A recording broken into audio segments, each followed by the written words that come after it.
Hey. Hey. Well, I don't know about you, but I had a great time. Just because I was watching you get pissed during this movie.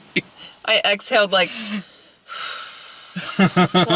several times throughout this movie. Oh no, it wasn't just the exhaling, it was also audibly saying things during the movie, especially when you go, how much is left? Click, God, only halfway through.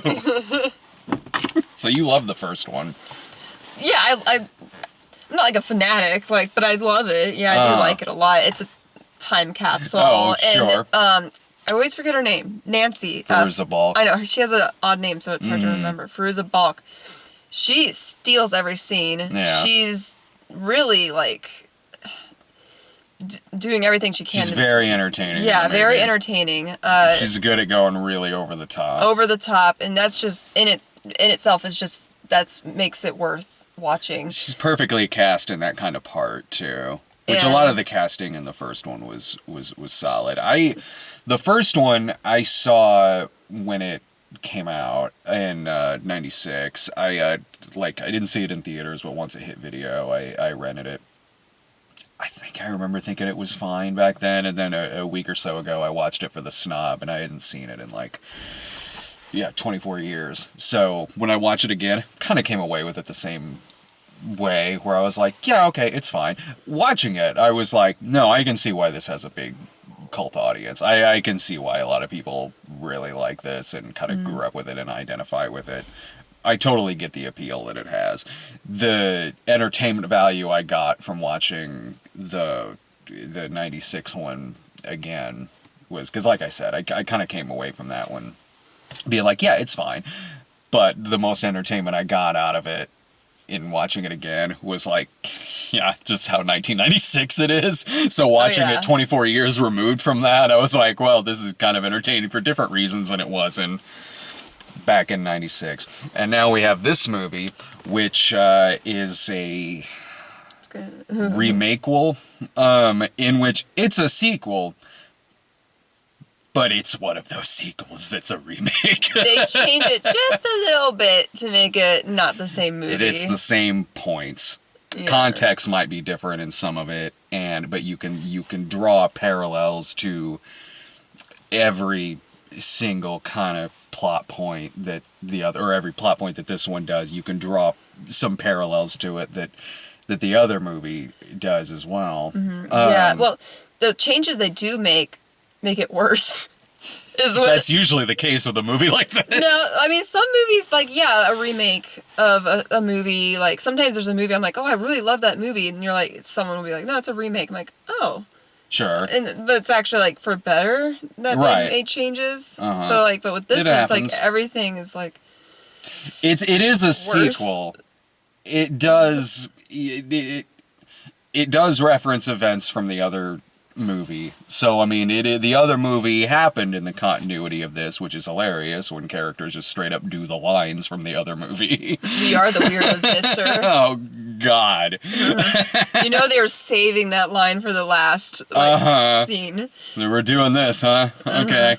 All right. It even starts with when they show the title of the movie, it's the same where it's all in the clouds. Yeah. It's the same exact thing from the first one, which in the first one it kind of makes sense that it says the craft and it's float in the clouds and in the sky, but because she's flying.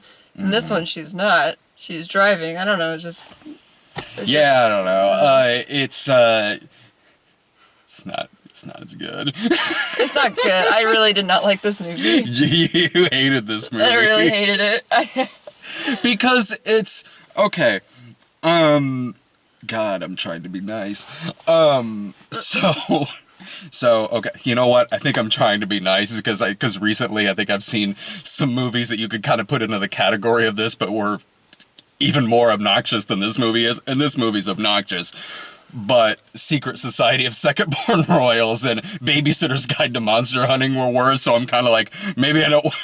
This is a bad movie, don't get me wrong, but I'm like, it's the better of the three, and they're all trash. Was this intended for theaters, though? I don't know, it's a Blumhouse movie. Yeah, so I would think it would be then. Well, I want to say they've had some that have been direct to streaming. Like, I think they have like an anthology series or show they're working on or something like that. So I don't know. Maybe this was intended for theatrical. It might have been. It might have done well. The other one was a sleeper hit. It has a big audience. And I could see people going to this out of curiosity, or just even if they think it looks bad, going to it is like, well, obligation. I like the other movie, so I'll watch this. That's why I watched it. I will say that the way that the other one has that value to it, looking at it now, going like, okay, this is like a time capsule of 1996. In 20 years, this is going to be that with 2020. Yeah, it's going to be... the first one's the Gen X one, and then this one's going to be Gen Z. Because the other one's but because this one is like Gen Z, means it has the subtlety of a goddamn brick to the face. I told you when we were watching this, I was like, you know, this is one of the first movies I've seen where I actually feel kind of older. Oh, that happens to me all the time. Well, I mean, this is one of the first ones, because I was like, this is so obnoxious. Like, you wanted these kids off your lawn. Yeah, well, I was like, scram. Like, yeah, she yelled scram at the screen. Because... go ahead. Well, also there were some phrases they would use. I actually had to go to you to ask. What does that mean? Because I'm gonna... The women X thing. I didn't know what that was. Not that... I'm sure it means something positive. I don't know, but... I didn't know what it was. I don't go on Twitter ever. You're hitting on one thing about this movie, which is that, okay, this is very Gen Z, the other one was very Gen X. But you know what? The other one, the characters felt real, at least within their world, whereas this, they're very caricature-like. What I mean by that is, the other one didn't have the characters going around saying Gen X or 90s slang every sentence. Yeah. That's not the case. Every line, most of the lines they have, contains something, whether it's saying... abbreviating, like, NBD, like, no big deal, or like, OMG, like, just kind of abbreviating everything, like, what you would do in text or something. Low-key, they say quite a bit in this movie. Low-key, oh snap. It's so... And the other one, if I'm comparing the characters in the other one to the characters in this, whereas, like, okay, the other one, yeah, they feel like pretty damaged people with some rough shit going on in their life, whether it's the abuse from the stepdad or whether it's the racism or things like that. In this, because only, I'll go more into this in a second, but only one of the four is given any kind of character in this movie. So because of that, the other characters seemed like they were really genuinely into the things that they were into. Whereas... Like, they really had some tough shit they wanted to get out of, and they wanted something to, like, cling on to make their lives different. And this one is just like, let's try witchcraft. Yeah, this comes across like, oh, that'll be fun. Let's do witchcraft. Like, it's like they're treating it like a fad. The three other girls in this one have no... dog shit about them. No, there's nothing. We don't know anything about them. Anything. They're the same character throughout the whole thing. It's just one person. Oh, yeah, you're right. Like, because all three... you're waiting for some kind of backstory or something to happen with them. Yeah. It never does. Yeah, like, what's their motive for witchcraft? And this will be fun. This one also... So in the I know I'm going to be comparing a lot, but there's a reason, because this movie sucks. The one from 96, right? 96. Yeah. They... God, I lost my train of thought. They're past. They're past. Like, well, they're outcasts. In this one, they are, like, invited to parties, and they aren't, like, there's no motive for them to want to, like, get revenge or anything. I mean, there is a motive for revenge, yeah, actually. The Skeet Ulrich of the movie, but, like, in this, they're so obnoxious that I'm like, I kind of understand why some of your classmates wouldn't like you, and... But they do like them. They're never, like, bullied. Not to the extent of the other one, not nearly to the extent. So, yeah, and you're right in that the three girls, because the main one is the only one who has any kind of story in this, but the other three, you're right in that every line that they have could be interchanged with each other. Yeah. They don't have any kind of unique personality. There was no... In the first one, there's a leader, Nancy. Yeah. And you can tell that right away. She's the strongest not strongest, but she's the one that has the most motivation, really. Or maybe not, but you can tell that she's she stands out the head most. of their group. Yeah. This one has no head of the group. Not really, because they're not given a chance. They're not given a chance to really. It's just 3 interchangeable characters that are kind of randomly in the movie, and they disappear for a little while later on. The only one is the main girl and the guy who they put the hex on. Yeah. In this movie. This one's not nearly as dark as the first one either. It was like I said to you when I watched the first one again, where I was like, if this movie was made now, it'd feel like a modern YA movie, because it might as well have been like a 96 YA movie. And that's what this movie is. It's a YA movie with witchcraft. Oh, this movie is The Craft crossed with, like, New Mutants. Because they're the X-Men in this movie. Yeah, like their powers are insane. Yeah, okay. Like, right off the bat. Like, they can freeze time, like they're Zach Morris. Yeah. They can, one girl has, like, slut written on her locker, so her fingers turn to fire and, like... I guess then, yeah, there is bullying in it, but... I mean, there not to the extent that the first one has, but, and a little, because there was a moment, for the first, like, 7-10 minutes of the movie, I was almost with it. Same, because I was the period scene. Yeah, because I was sitting there going, all right, if this movie goes where I kind of think it might, then, all right, it's like a Gen Z take on a Gen X movie like The Craft. All right, fine. And yeah, it was hitting the same story points, and then it does that classroom scene, which was like the classroom scene in the first one crossed with the opening scene of Carrie. I know. I was thinking it was going to be like a Carrie kind of thing, because there's a scene where right before I had to pick up my food downstairs, I was like, okay, I'm kind of with this. There's a scene where she, I guess, I don't know if she just started her period or if she... I think so. Well, I don't know how old she is, but anyway, she leaks and it goes on the floor while she's sitting on in her desk, and one of the douchebag guys who's like what was the actor's name from the other one? Skeet Ulrich. Yeah, he kind of points out and he's like, "Ugh, gross," and it's her first day of school too. Like that would be a nightmare. Like that was horrifying for me. Oh, thank you. I get it. I don't have hair. That was horrifying for me just to watch. I was like, oh, God, that would be humiliating. Like, and also, it sets up why the other 3 girls would like help her out and like reach out to her and everything. So it had a solid setup, as derivative of the first one as it was, but it had a solid setup, and. I don't know. Somewhere along the way, it derailed. I don't know if it was just when it turned into just like a really bad X-Men movie, or that their biggest problems that they seem to have is they wish they were more like Kristen Stewart, which one of them says in the movie. Fuck. Yeah. Like, oh, yeah, your problems. Okay. Yeah. Once they they find their fourth for their coven or whatever, they... like, what are you going to do with our powers? I don't know, I kind of want to be like Kristen Stewart. I mean, what would it be like to kiss Robert Pattinson or something? It's like, well, okay.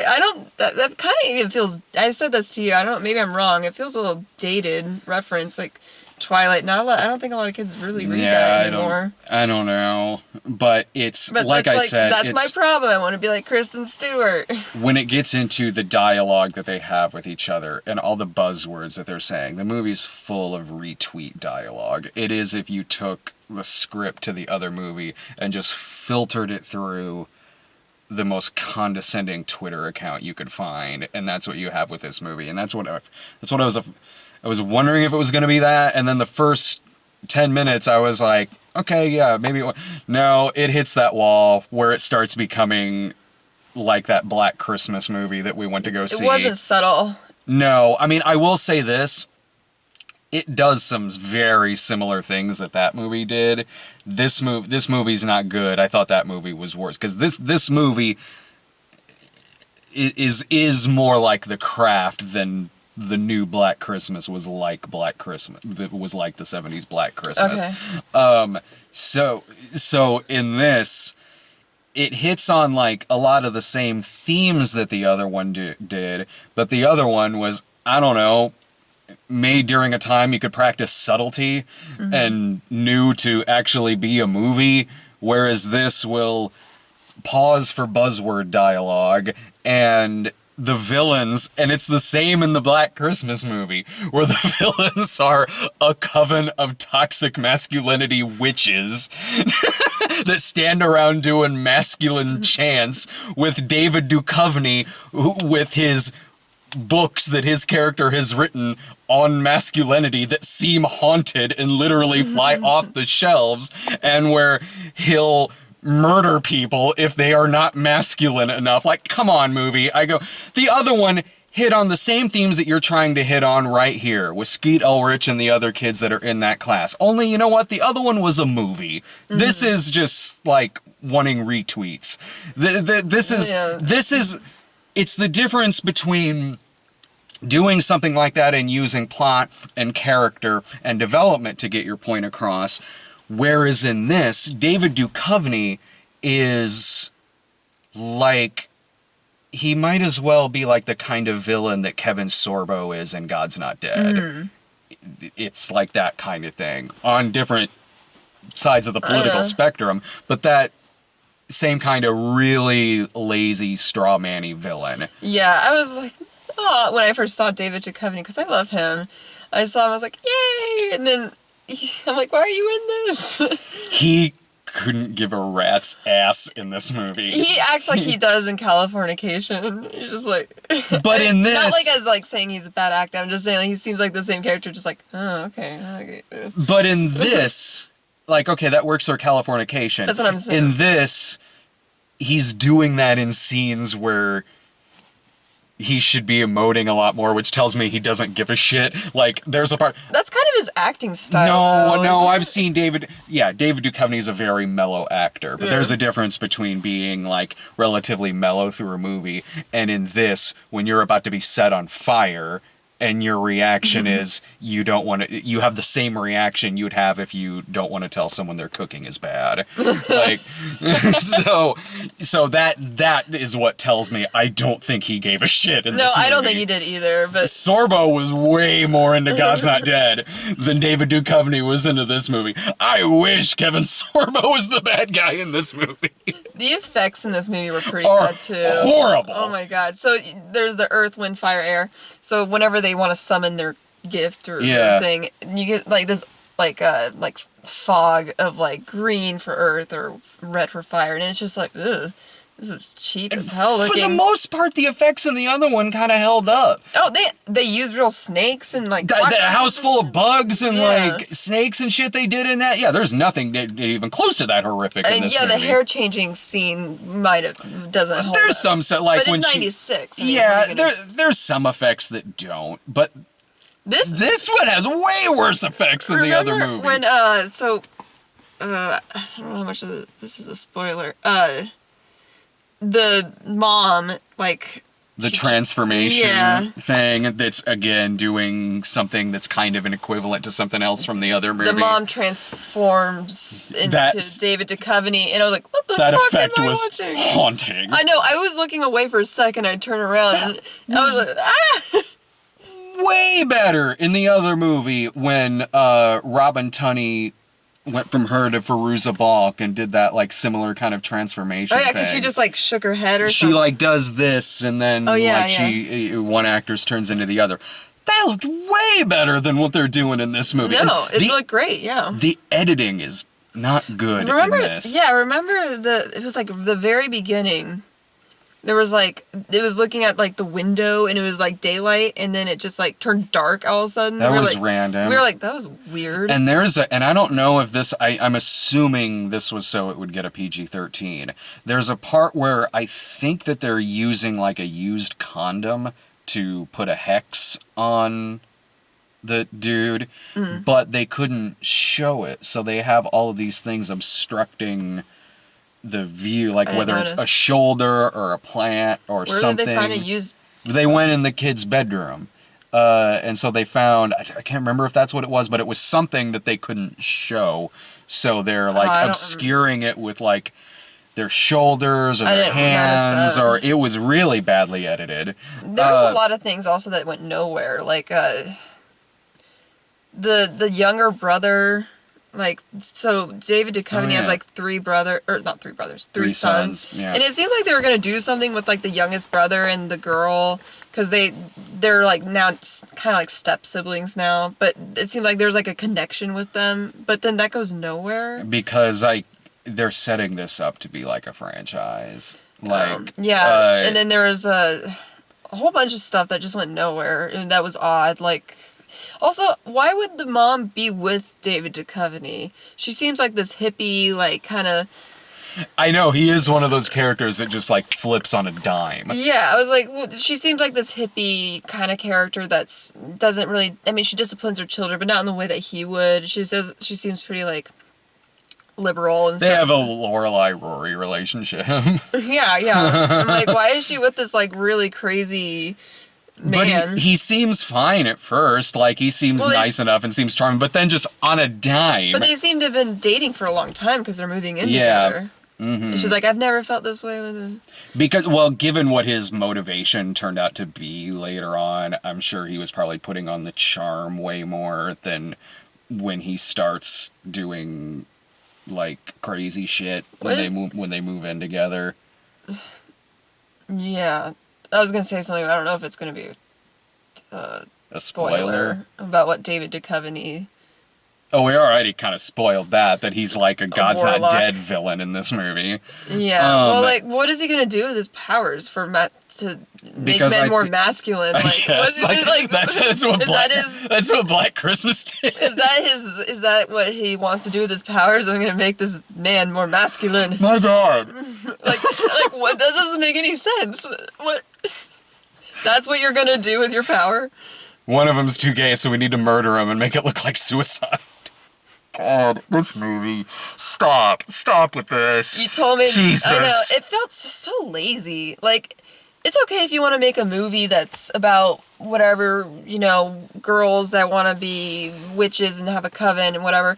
But to copy everything for the, 80% of it, copy it exactly like the other movies, especially, like, shots and, like, the way the house looks and the school and, like, everything. It's like, that just seems so lazy. I think just make a movie that's original, that wants to have the message you want to put out there. I think it is made by someone who is a fan of the original. Like, and I actually like her a lot.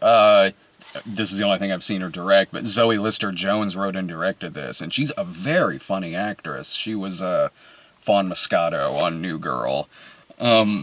She was very funny on that. Anytime I see her in anything, she's really good. This is the first thing I've seen that she directed, but I'm sure they liked it. I have no doubt that she probably is a fan of the other movie. That's fine and all, but if you're going to make a sequel, make it different enough. Don't make it the same thing. Like, it even opens with, like, the snake, and when they move into the new house, she sees a snake. Like, it's, like, basically the same movie, but they make it worse. Because it's like, if you're a big fan, that's cool, but if you want to make a sequel, do it right. Do it in a way that you make it different enough, and there's a purpose for there being a sequel. Yeah, I mean, it's one of those where I think it seems like a priority on somebody's part was they wanted to remake it, but let's go ahead and, like, call it a sequel, make it a sequel, and put someone in there that, like, makes it a sequel, even though it's one of those sequels, like I said, it's remakeable is, like, the term for it now, where it's like, it's a sequel, but remake, wink. Yeah. But I'm not, the original is not that sentimental to me. I think it's fine, but I'm not, I saw it once when I was a teenager and then saw it again a couple of weeks ago. So I've seen it a lot. Yeah, so it's not like I don't have a lot of nostalgia for it. It's not like I love the first one, but I'm not, like, offended that, like, oh, they did The Craft wrong. It's more like, this was just a bad movie. No, it is. Like, it's not even like I'm offended because, it's supposed to be a sequel to The Craft. It's just, this is really not a good movie. The soundtrack's bad, too. The soundtrack, I know, I was like, this is such a bad... I realize, like, that I'm like, okay, this movie is not made for me or my demographic in any way, shape, or form, I know. and neither is the soundtrack. But the soundtrack did feel like it was extra levels of obnoxious. It didn't even really seem to fit in a lot of places. Yeah, it was like them walking down the hallway, and it's all four of them, and then it'd just be this, I don't know, song. And, Right. And I'm sure people my age, know these songs. I just don't listen to that kind of music, really. Yeah, and there was a brief moment where I was liking the musical score. Yeah, you said this had a synth score. Yeah, there was like a 10-minute period in this movie where it seemed like someone else just came in to do this. Some other person came in for 10 minutes to do the soundtrack. So for 10 minutes, it had this almost like Tangerine Dream-esque kind of synth score going on. And I was digging that. I was sitting there going like, this belongs in a way better movie than what this is. But, so for just a brief period, that's part of this soundtrack. And I go, man, I wish that was in the rest of this movie. It wouldn't have improved to the extent to where, oh, suddenly I like this movie. But at least I could have come away going like, well, for the most part, the musical score was good, except for like, instead of like, okay, 10% of the score was fine, and then 90% of it is these really obnoxious song cues they have. Yeah, now what letter grade would you give this movie? Since I don't see as much movies as you do, because you were saying that you saw the babysitter monster, whatever it was. That was worse than this. Okay, well, given that I don't see as many bad movies as he does, I would put it at a D. A D? A D. You'd put it at a D? D or D minus. So I was leaning towards a D, but I was going... Given the choice, I guess I would rather watch this than some of the few other ones I've seen recently that are kind of like this. And I go, you know what? I'll bump it to a D+, because the main girl, I thought her acting was good. Yeah, she was fine. There were a couple... Michelle Monaghan, she's always good. And the main girl, yeah, she was good. For like 10 minutes, I liked the musical score, which is more than I can say about that Royals movie and the Babysitter's Guide to Monster Hunting that I watched. So I'm like, you know what? Okay, I gave those like a D-. D. I'll bump this up to like a D+, I guess. But it's really not good. I mean, a D+ is still shitty. So another great movie night.